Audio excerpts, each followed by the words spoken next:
Olá, eu estava iniciando a leitura do livro de Kierkegaard, onde ele trata da angústia, mas eu confesso que resolvi interromper essa leitura.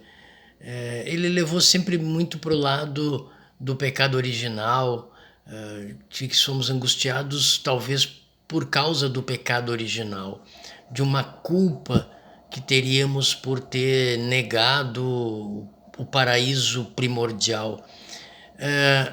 Se eu entendi bem Kierkegaard. Só que, de alguma maneira, eu parei para pensar um pouco sobre essa questão.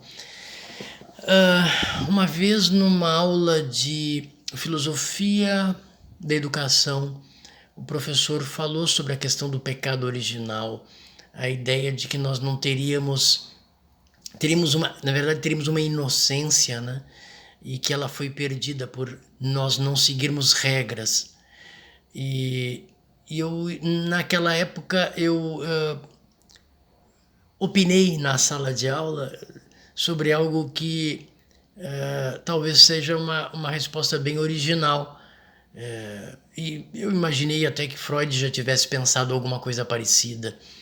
É que só uma possibilidade de Adão e Eva serem realmente ingênuos e eles estarem num nível de desenvolvimento humano em que eles estariam obedientes e ingênuos. É se você os entendesse como crianças.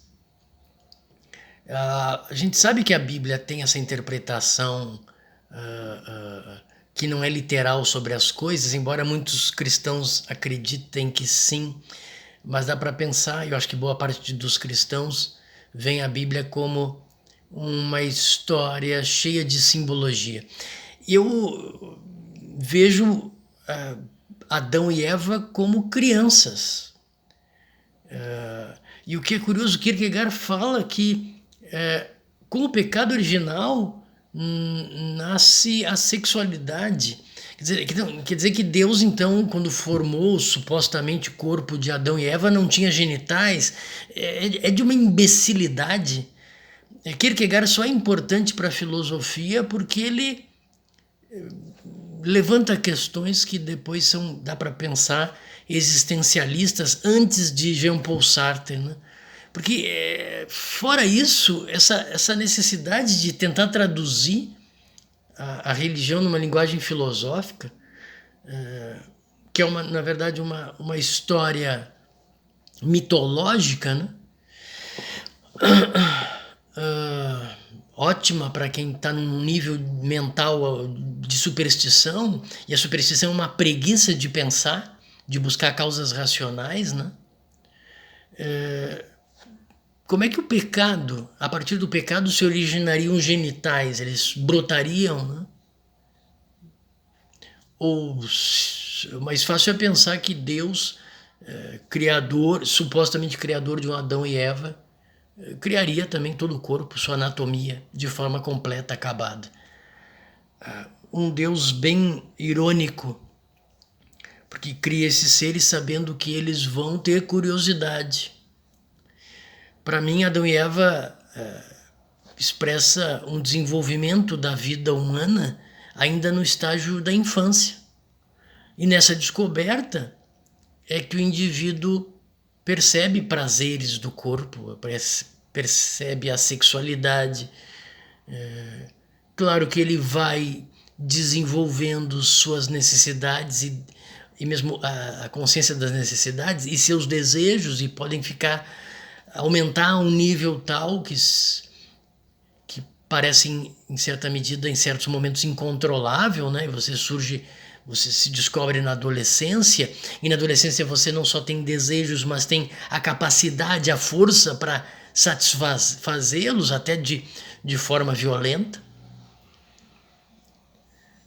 Freud, por sinal, parece mostrar que o ser humano é egoísta por natureza, mas uma criança é egoísta? Ela nasce egoísta?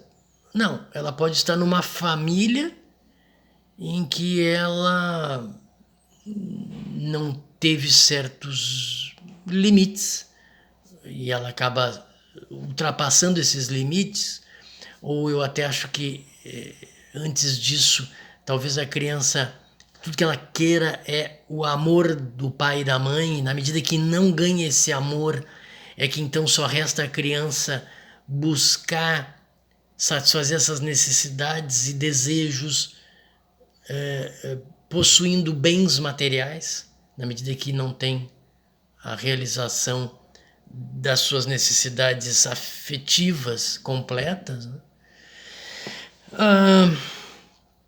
Então eu acho que há muitos erros em Kierkegaard, em Sigmund Freud, mas de qualquer maneira a importância desses pensadores não é nos dar respostas definitivas, porque ao longo de séculos ninguém chegou a essas respostas definitivas. Talvez a questão importante da existência desses pensadores é nos ajudar a indicar caminhos a partir das experiências que eles nos transmitem, né? Mas acho que Adão e Eva eram, na verdade, crianças. E a história fala disso, das crianças ingênuas que não obedeceram às regras superiores. Uma criança não tem ideia nenhuma de regra. Não há limites para uma criança. Os limites são dados por adultos. Talvez Deus seja esse símbolo das regras paternas, especialmente uma sociedade patriarcalista, machista, hebraica. Embora as mulheres também tenham alguma importância nessa sociedade.